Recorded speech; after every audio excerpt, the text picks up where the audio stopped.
This guide will walk you through enabling monitoring for your assets.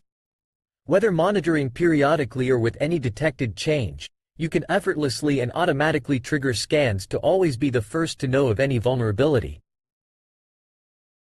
To create a new monitoring rule, navigate to the Monitoring section located in the left menu. Click on the New button to begin the process.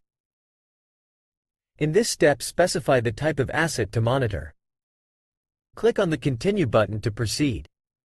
From the table on the left, select multiple assets or add new ones by clicking on the Add Asset button.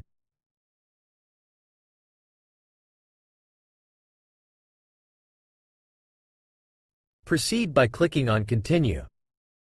Next, select the scan frequency. You have two options, continuous and cron.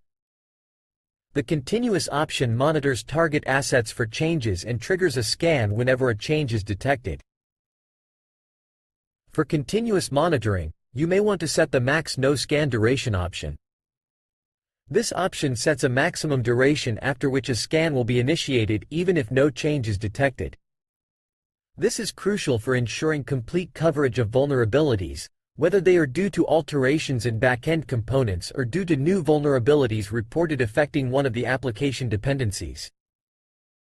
The cron option allows you to schedule scans to run periodically at preset times, dates, or intervals. Proceed by clicking on Continue. Then, select the full scan option and click Submit to finalize the creation of your monitoring rule.